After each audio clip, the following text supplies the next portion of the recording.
What's up, everybody? Curtis Wilkerson here with Inside Arkansas on the Pot at the Palace, coming to you with the post-game report card and player grades following Arkansas 76-52 loss to number one Tennessee. Ooh, buddy. Belt to booty is what they call that one. I'm not disappointed in the loss. Winning against the number one team in the road, an undefeated team on the road, that was a tall task and a big ask, but I am extremely disappointed in the way that it went down. Having your worst performance of the season against the best team you've played all season is a recipe for a blowout, and that's exactly what happened to Arkansas here.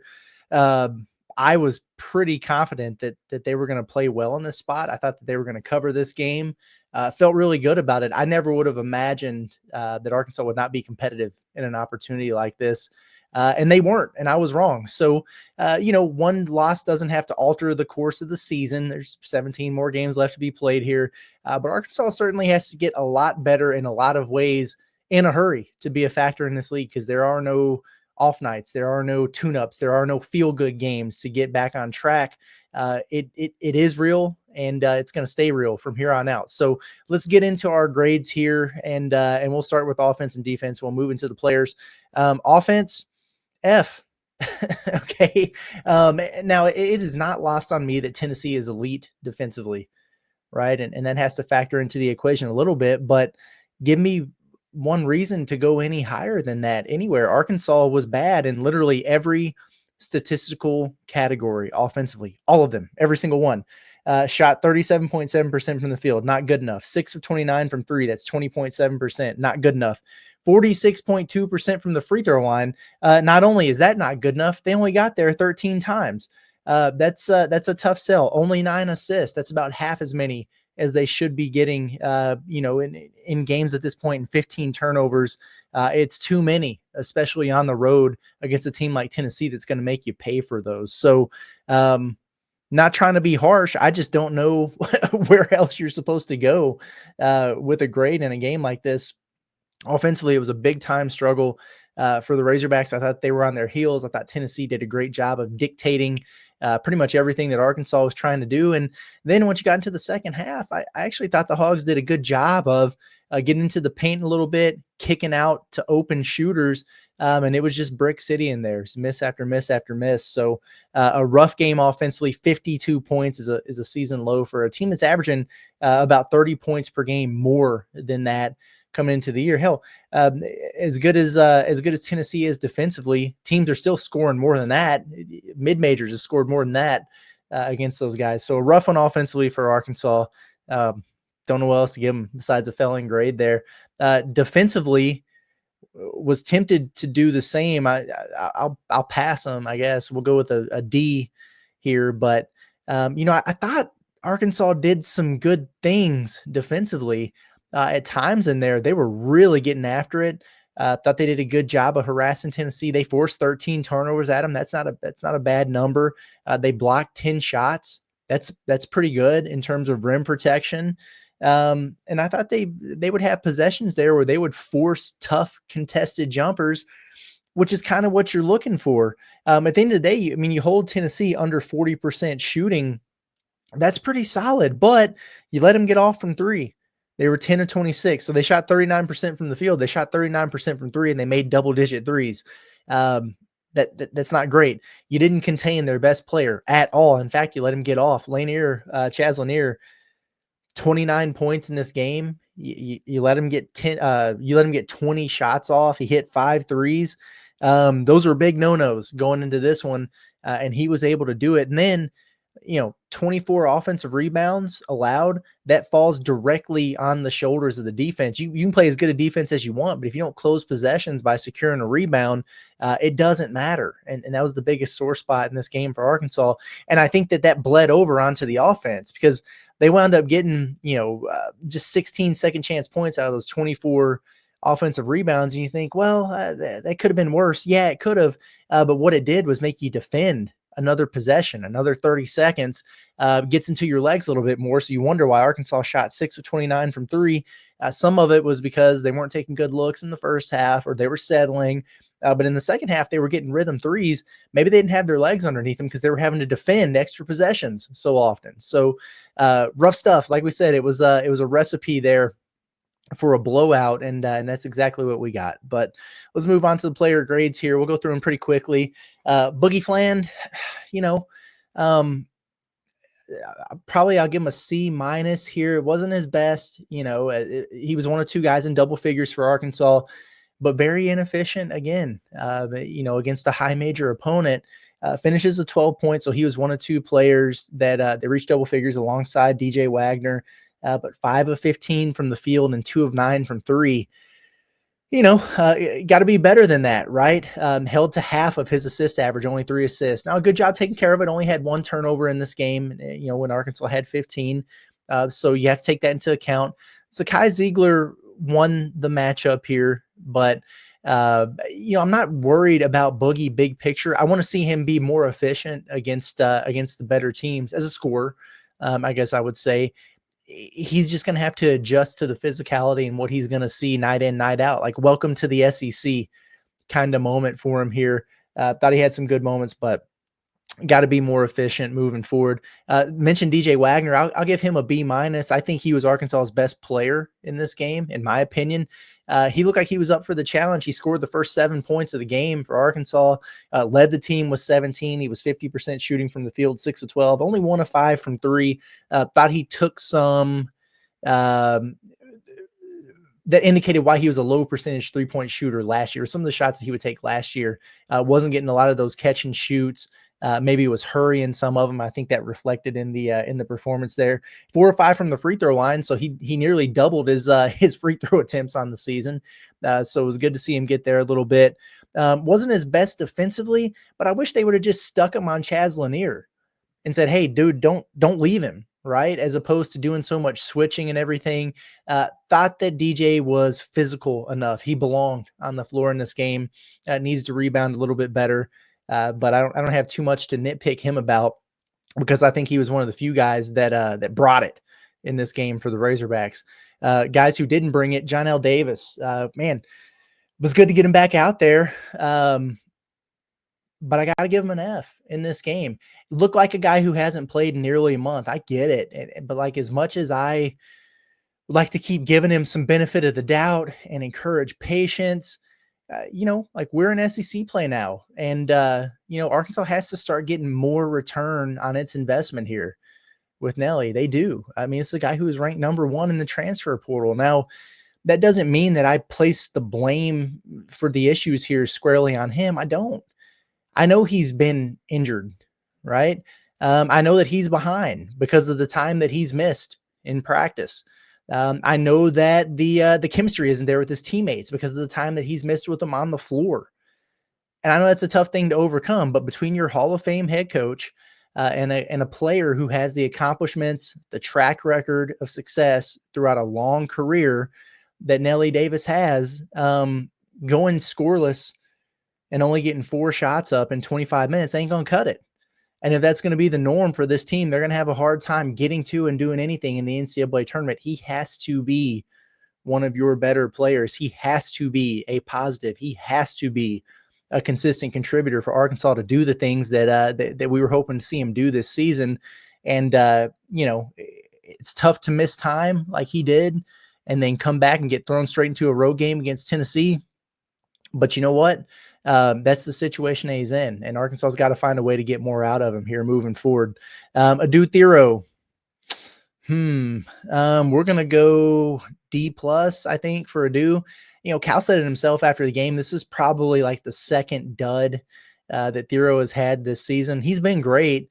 He wasn't in this game at Tennessee. He had a couple incredible plays, like his transition dunk when he got challenged at the rim, threw it down. Boy, that was impressive. He had a crazy block dunk where he did the challenging and won at the rim there.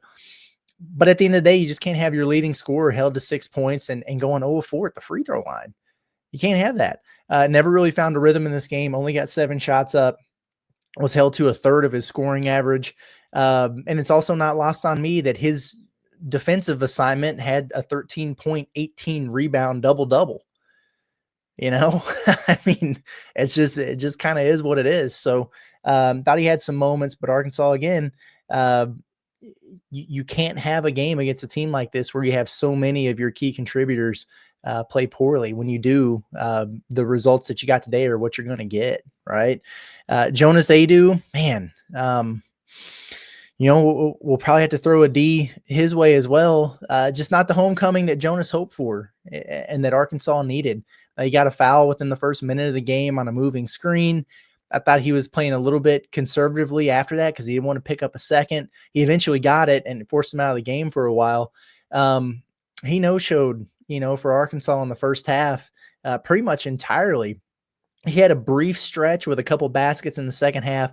He had a post score and then a short roll with some soft touch around the rim. He had like back-to-back buckets there where I was thinking, okay, maybe he's going to get this thing going. But that was it. His only other shot was a 3-point attempt. He took 3 shots and grabbed 5 rebounds in 29 minutes.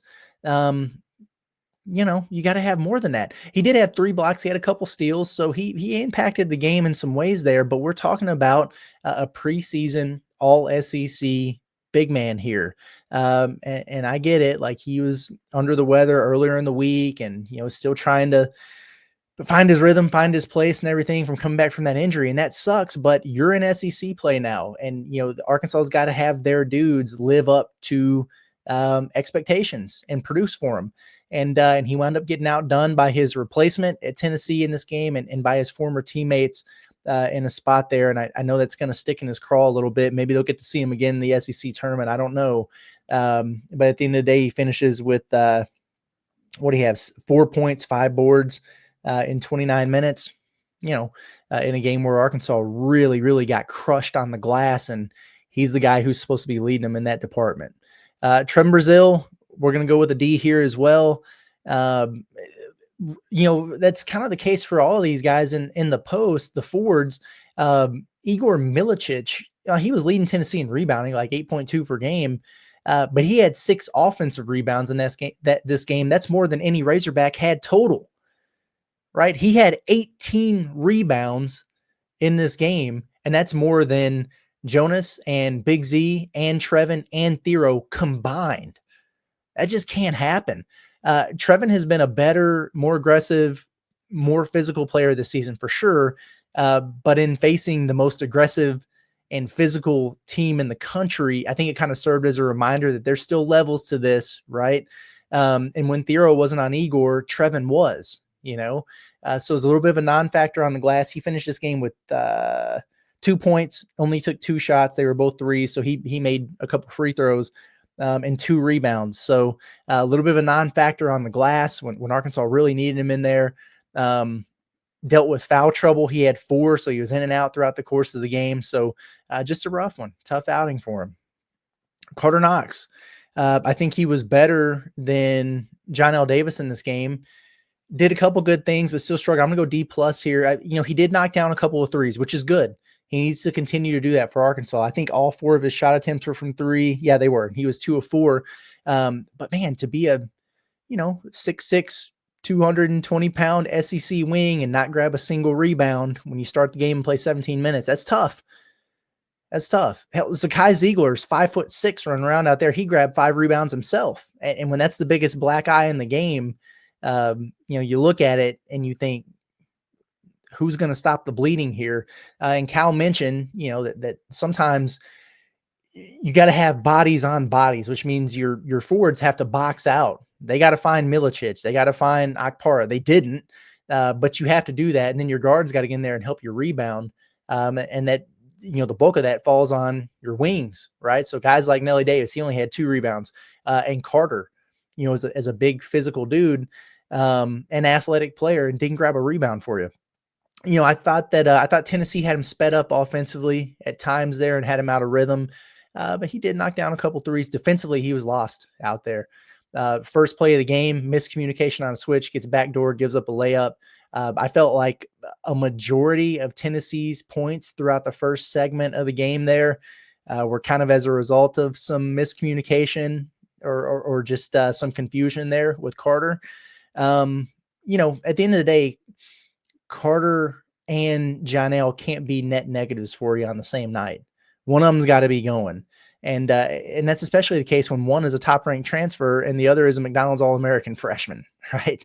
And so the lights might have been a little bit too bright in this one. And I get it. Like, he was guarded by Jemai Mashak out there at times, who is he's an elite level defender. But there are also times where he was being guarded by Chaz Lanier. And we've talked about that from a standpoint of, as good as Lanier is offensively, he is a liability if they have one on the defensive end of the floor. So maybe could have gotten a little bit more there. But, it was, again, like we said it for Boogie, welcome to the SEC, man. Right. And so this is what you're going to start seeing on a nightly basis there. And I'm sure Carter will grow and get better after this one. Big Z, D-, like it wasn't all on Z, but things did go downhill the second he checked into the game. And I think there's a reason why they kept Jonas in there as long as they did, that they went to Trevin first. I thought Z did some good things around the rim, blocking shots and altering shots. But gosh, the inability there to secure a defensive rebound or an inbounds pass on a baseline underneath or a post entry, or just to be a factor offensively in the lane at that size, that's a tough sell. I was glad to see that he hit a three, but you need more of that out of him. At the end of the day, Arkansas was outscored by 17 points in just 9 minutes with him on the floor. It's just got to get better. It's got to get better. Billy Richmond, the last one here. It was kind of, I just didn't feel like he was in there that much. D+ maybe, I don't know if there's even enough there to really give a good grade. I'm a little surprised he didn't play more than he did. But I think when Arkansas is getting kind of smacked the way that they were, they need bigger offensive threats in the game to get him back into it. And by that, I mean guys who can knock down threes. And I understand at some point you can look up and go, good Lord, they're 6 of 29. Maybe we give somebody else a look. So I understand that. He had 2 points in this game, only 1 of 4 from the field, a couple of rebounds, turnover. Usually, I don't even know if this is fair, but what we've seen in games like this, I think back to Baylor early in the year. I think about Illinois on Thanksgiving. It's been Billy's, his energy, his effort, his hustle plays, his fearlessness that kind of jump starts the team and gets them going a little bit and gets them back in. I don't think that was necessarily the case in this game. He's going to be fine, but we put out a video earlier in the week of are Arkansas's freshmen all grown up ahead of SEC play? The answer is no. Now, does that mean that they won't get there? Does that mean that all 3 of them won't be better as soon as they go out there against Ole Miss, on Wednesday night? No, not at all. In fact, I expect all 3 of them to be better versions of themselves in that game. But, the brightest of lights, you get thrown into the fire right away, on the road, hostile environment in front of 20,000 against an undefeated team. And that was a little bit much for them, I think, in this game. But it wasn't just them. It was pretty much everybody that took the floor for the Razorbacks. So they got to regroup. Cal said that it was they got to do some soul searching here. And I agree. You got to figure it out quick. Winning cures all. So what do they have to do to make the corrections that they need to make, get their confidence back, and find a little bit of swagger against Ole Miss, a team that's kind of like Tennessee light in the way that they play? Chris Beard's teams, we know that they're tough, they're hard-nosed, they're physical, they're good defensively, just maybe a step behind where Tennessee's at. Well, Arkansas is a step behind where Tennessee is at right now, but you're going to have another team, Ole Miss, who won today against Georgia, so they're going to come into Bud Walton Arena as a ranked opponent, probably a quad 1 opportunity. Arkansas needs to right the ship, win that game, and then all of a sudden we'll start feeling pretty good about where they're at again. But they got to do that. The last thing you want to do is fall to 0-2 in league play and then play a Florida team that's better on the offensive glass than Tennessee is next weekend, right? So they got to get a little bit of confidence going, get back on track. It's going to be a big, big game for Arkansas. We'll see how they do, and we'll talk about it plenty here moving forward on the Pod at the Palace. Appreciate you guys for tuning in, even in a loss. These are not the fun ones. The fun ones are when they beat teams by 30, and it's like, oh, you get an A, you get an A, you get an A. We got to keep it real here when they struggle, and they did in this game. But we'll be back. Been Curtis Wilkerson with Inside Arkansas on the Pod at the Palace. Appreciate you guys. We'll see you in the morning.